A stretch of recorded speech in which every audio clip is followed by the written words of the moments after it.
Hi, I'm Katie, and I'm here to find out more about the concierge service here in Southampton.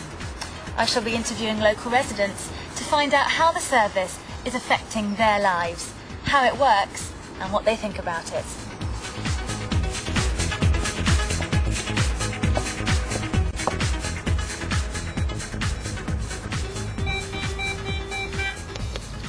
Hello? Hi Felicity, it's Katie. I believe you're expecting me. Can you let me in? Yeah, come in.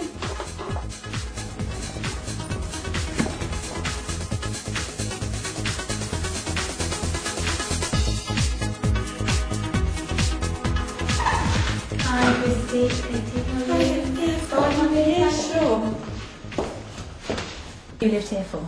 About 7 years. And the concierge service has been around for a year. Yeah. So has it made much of a difference to you? Have you really noticed a difference with having it around? Yeah, it's really good, I really do. What's it done for you?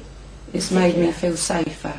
Brilliant. Yeah, because I used to have people buzzing me up at like late at night, and obviously I've got young children. Yeah. And it used to worry me because I couldn't see who it was. Ah. So it was knowing whether to answer it or not to answer it. Where now we've got cameras, so we can actually see who's actually. You've got a video phone, don't you, Yeah. in your flat, so you can see immediately. And what happens when they come up on the screen? Do you have to speak to them? No, you don't have to. Okay. No, you can only speak to them if you want to speak to them. Right, here we are in the control centre. This is a 24-hour service. We have a number of services operating out of the control centre. The first service here is the community alarm service, which is an emergency service for elderly and vulnerable residents in the city who might need some assistance, again 24 hours. And the concierge service, the housing concierge service, is site. So Louisa, what do you do if you witness on any of these CCTV footage any antisocial behaviour or criminal behaviour? What exactly would you do in response to that? Depending on what was happening, really, we can phone 999 like anyone else, or we actually have a radio airwave direct to the police, depending on how serious the incident, or we could radio City Patrol and they can attend. Now the operators here in the control centre are obviously looking at footage on a day-to-day basis. You might be inclined though when you go home to discuss what you see on camera with your family and friends. So what do you say about that? How do you deal with that? Well, confidentiality and privacy issues are very, very important to us here.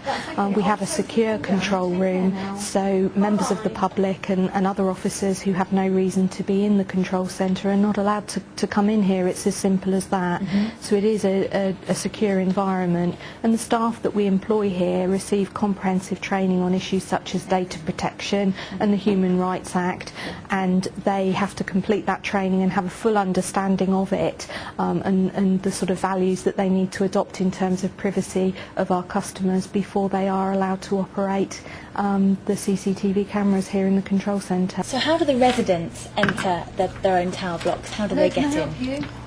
Each resident has a number of these electronic key type things, and when a resident is coming in and out, we can see on this screen here who has come in, because the information is stored on here, so when it's flashed in front of the screen it will come up here. So it's electronically programmed, and do you do that here? We do, yes. Right. Yes, we do that from here. And what might happen if they lose one? How can they get in that way? Well, as soon as we know that they've lost it, we'll automatically delete it from the system. So if somebody found one in the street or whatever, it wouldn't work anyway.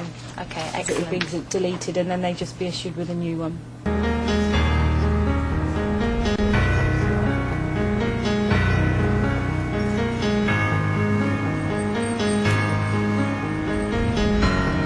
for agreeing to talk to me today. How are you both? Not bad, thank you. Good. Now, may I ask, firstly, how do you feel the concierge service affects you and assists you in your job in this area? Well, since the concierge system has been fitted, we've identified lots of different people that perhaps have caused criminal damage, and it's assisted us identifying who is causing that damage, and it's meant sometimes with youths we're able to give them a caution to stop their behaviour. With the adults it might be that we have to put them through the court system. Yeah, we've also been able to work with local schools, so we can identify them through the schools, because obviously they're the ones that have all the kids and pictures and things, so that's worked really well. Yeah, and it's better than opening the heavy door on yourself. When you got back, it's better. It's just opens here. Just press the push open button. And it's like safe and that, so like no hose. So no kids like us can get in there. I would say it's helped with juvenile problems, and certainly if there is juvenile problems we can start identifying who it is that's causing those problems. We can look at ways of working with the children and their parents to stop them acting the way they were. So in your opinion, would you say that the actual scheme is really a great help to yourselves in fulfilling your role in this area? I think so, definitely, yeah. Makes it a lot easier, I think, because obviously before we didn't have any way of identifying people that are coming in causing criminal damage to the blocks, and now it's got pictures so they can't deny it, so that's works really well. Yeah, it's good hard evidence and they can't deny that, so you know, it goes with us. Hello, how are you? Hello, Katie. May I come in? Of course you can. Thank you very much. That's lovely, thank you. Husband's just getting a cup of tea. Would you like to come and sit down? I'd love to. Lovely to meet you both. Nice to see you in person. Thank you. Now, tell me, how long have you both lived here for? This is the 29th year in this flat. Wow, you love it. It's a wonderful flat. Before that I was higher up. I've been here since the block opened, And when was 40 odd that? years ago. Really? So you are a wonderful personal example to tell us whether this concierge system has actually made a difference, not only to yourselves, but to the whole block and the local environment. Yes. So what has the concierge service done for you?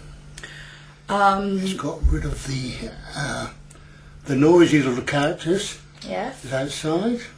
It's made it safer to walk around at night with the lights. And you really feel that? So Yes, indeed, yes. yeah.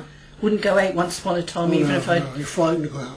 Yeah, just to go to a neighbour's or anything in the next block, no. Really? Well, that's amazing. But it is fine, yes, with all the lights now. Great. Yeah. And how do you really feel about the presence of these cameras in your local Well, it's vicinity? only an imposition on thieves who can't get away with it. It's Exactly. not an imposition on people who don't have anything to hide. No, that's very true. So, No problem with it. well, it has to have a positive result that way. Yes. It's been fascinating to discover more about the concierge system here in Southampton. It's obvious that it's not only improved the environment and also safety and security for local residents, but it's also assisted local wardens and police officers to detect and deter antisocial behaviour. The success of Weston is really summed up to me from one resident who said that the introduction of the concierge service had made the tower block feel like her home again. I'm sure it's got that potential for people across Southampton.